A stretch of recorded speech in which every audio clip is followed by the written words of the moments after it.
Donald Trump finally वापस आ चुके हैं व्हाइट हाउस में as the 47th US president और उन्होंने आते ही जो प्रोमिसेस कैंपेनिंग के दौरान करी थी उन पे काम करना चालू कर दिया है फ्रॉम डे वन। जैसे ही उन्होंने अपना रोल रिज्यूम किया आफ्टर द इनॉग्रेशन, वो एग्जीक्यूटिव ऑर्डर्स साइन करने लग गए और जो भी उन्होंने प्रोमिसेस करी थी उनमें से काफी प्रोमिसेस पे वो काम करना चालू कर चुके हैं। हालांकि ये भी सच है कि जो उन्होंने एग्जीक्यूटिव ऑर्डर्स पास किए थे, कुछ ऑर्डर्स ऐसे भी थे जिन पे उनको काफी क्रिटिसिज्म मिला, काफी लॉ सूट्स भी फाइल हुए। इनफैक्ट जो बर्थ रेट सिटीजनशिप को खत्म करने का जो इन्होंने एग्जीक्यूटिव ऑर्डर पास किया था उस पे सुप्रीम कोर्ट ने रोक लगा दी। नाउ इन्होंने एक और बड़ी चीज की बात करी थी और वो ये थी कि टैरिफ लगाएंगे ये काफी सारी कंट्रीज पे, और टैरिफ इनका फेवरेट वर्ड भी है। इन्होंने ये भी कहा था, पहली बात इन्होंने ये बोला था कि ये 25% का एक टैरिफ लगाएंगे 3 कंट्रीज पे, मैक्सिको, कनाडा और चाइना।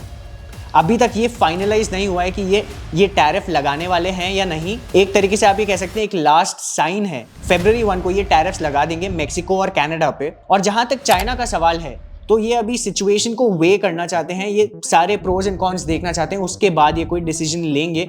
हो सकता है कि 25% टैरिफ लगा दें, हो सकता है 10% टैरिफ लगा दें, और इन 25% टैरिफ्स के अलावा ये ब्रिक्स कंट्रीज पे 100% टैरिफ्स तक लगाना चाहते हैं, एटलीस्ट 100% टैरिफ। इन्होंने अपने कैंपेनिंग के दौरान भी ये बोला था कि ये ब्रिक्स कंट्रीज पे 100% टैरिफ्स तक इंपोज कर सकते हैं, even more than that. And BRICS countries include Brazil, Russia, India, China and South Africa. और अब जो ये चीज उन्होंने कैंपेन्स में बोली थी कि 100% वो ब्रिक्स पे टैरिफ लगाना चाहते हैं, ये वापस से कैसे आई जब वो ऑफिस रिज्यूम कर चुके थे। उनसे एक जो जर्नलिस्ट थे, स्पेनिश जर्नलिस्ट थे, उन्होंने कोई क्वेश्चन पूछा तो डोनाल्ड ट्रंप शायद उनको समझ नहीं आया क्या क्वेश्चन है बिकॉज ऑफ द एक्सेंट, और maybe he couldn't simply understand the question। तो उन्होंने सिंपली उनसे पूछा कि आप स्पेन से हैं, और उसके बाद उन्होंने ये बोला कि स्पेन ब्रिक्स का ही पार्ट है ना। हो सकता है कि वो मिसलीड हो गए, जो ब्रिक्स में एस है उससे, जो एस है ब्रिक्स में that actually stands for South Africa, not Spain. तो ये उन्होंने मे बी उस टाइम पे रियलाइज नहीं किया कि Spain is not a part of the BRICS bloc, और उन्होंने उस जर्नलिस्ट था उसको बार बार ये बोला कि ब्रिक्स कंट्रीज पे हम 100% टैरिफ्स लगाएंगे and this is not a warning, this is a clear stance of the US. और क्यों? क्योंकि ब्रिक्स कंट्रीज जो है, स्पेसिफिकली अगर हम बात करेंगे, 2 यहाँ पे जो कंट्रीज हैं, रशिया और चाइना, इन्होंने ये डिसाइड कर लिया कि इनको यूएस डॉलर पे अपनी डिपेंडेंस कम करनी है। इन्होंने ये डिसाइड कर लिया कि इन्हें डी डॉलराइजेशन पे फोकस करना है। और ये कंट्रीज ऐसी हैं कि ये आपस में तो लोकल करेंसीज में ट्रेड करने ही लग गई हैं। इनफैक्ट रशिया की प्राइमरी फॉरेन करेंसी है वो अब युआन बन चुका है।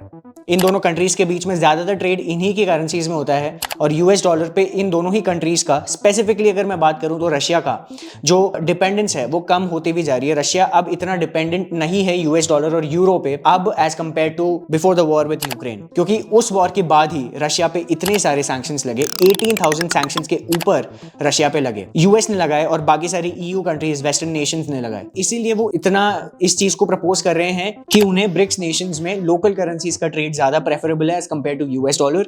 और इनफैक्ट वो डी डॉलराइजेशन पे भी इसीलिए फोकस करना चाहते हैं क्योंकि यूएस ने उन पे इतने सारे सैंक्शंस लगा के उन्हें स्विफ्ट पेमेंट सिस्टम जो था उससे भी बाहर निकलवा दिया है। इसीलिए इनके पास कोई चारा नहीं है अपनी लोकल करेंसी में ट्रेड करने के अलावा। इनफैक्ट इन्होंने ये तक प्रपोज कर दिया था कि ब्रिक्स की एक नई करेंसी आने वाली है, और मैं इस पे इंडिया का भी आपको स्टांस बताऊंगा। इन सारी चीजों की वजह से after the war whatever has happened to Russia, they have been left out from this whole western financial system. तो अब उनके पास और कोई चारा नहीं है, क्योंकि यूएस प्रेसिडेंट ट्रंप वापस आ गए हैं। उन्हें ये लग रहा है कि ब्रिक्स नेशन से उन्हें एक तरीके की हो सकता है कि थ्रेट हो, ऑल्दो इतनी बड़ी थ्रेट ये अभी नहीं है, वो भी मैं आपको बताऊंगा क्यों। बट डोनाल्ड ट्रंप ये सोचते हैं कि अगर ब्रिक्स नेशंस यूएस डॉलर को एक तरीके से टक्कर देना चाहते हैं अपनी करेंसी लॉन्च करके या अपनी लोकल करेंसीज में ट्रेड करके, तो उनको 100% टैरिफ फेस करना पड़ेगा, because Donald Trump does not want the world to be less dependent on US dollar. अब इसमें क्या है, इन कंट्रीज में, ब्रिक्स नेशंस में, इंडिया को अगर हम स्पेसिफिकली देखते हैं तो इंडिया एक न्यूट्रल स्टांस पे है। इंडिया ना रशिया को सपोर्ट कर रहा है ना यूएस को अपोज कर रहा है। इंडिया ने कोई एक स्टांस नहीं ले रखा किसी को फेवर करने का। तो इंडिया का जो ये डी डॉलराइजेशन पे स्टैंड है, जो एस जयशंकर ने बोला है, जो इंडिया के फॉरेन मिनिस्टर है, मिनिस्टर ऑफ एक्सटर्नल अफेयर्स, उन्होंने साफ साफ कह दिया है कि India does not support de dollarisation. India ने कभी भी डी डॉलराइजेशन के हित में कभी नहीं बोला है। राइट। और ये जो कमेंट्स आ रहे हैं कि ब्रिक्स की करेंसी एक डेवलप होने वाली है, ये जो न्यूज़ आ रही है ब्रिक्स करेंसी को लेकर, इस पे एज सच कोई प्रपोजल डिस्कस नहीं हुआ है। तो इंडिया का स्टांस इस पे काफ़ी क्लियर है कि हम इस चीज़ में बिल्कुल इन्वॉल्व नहीं होना चाहते, हम डी डॉलराइजेशन को सपोर्ट नहीं कर रहे हैं। हाँ, अगर कंट्रीज ही जैसे रशिया हो गया या चाइना हो गई, ये कंट्रीज ऐसी हैं, अगर वो ही यूएस डॉलर एक्सेप्ट नहीं करेंगी तो इंडिया को और कोई चारा नहीं बचता उन्हीं की करेंसीज में ट्रेड करने के अलावा। At this point it also seems like कि हो सकता है कि जो रशिया यूक्रेन वॉर है that comes to an end. अगर वो एंड हो जाती है और अगर यूएस जो रशिया पे 18,000 सैंक्शंस जो लगा रखे हैं वेस्टर्न कंट्रीज ने वो वापस ले लिए जाते हैं and Russia is reinstated in the Swift payment system, तो हो सकता है कि जो यूएस डॉलर वापस सर्कुलेशन में आए रशिया में और चाइना भी यूज करने लग जाए जैसे वो पहले करते थे। वो स्टेप लेने से यूएस डॉलर की डोमिनेंस मेंटेन हो सकती है। But at the same time it is almost impossible I would say eight this point two completely reduce dependence on the US dollar simply because 59% of the funds of the global reserves are held in the US dollar। इतना कोई भी एक single currency पे कोई world depend नहीं हो रहा है जितना यूएस डॉलर पे है। और 88% of the global transactions they are done in the US dollar।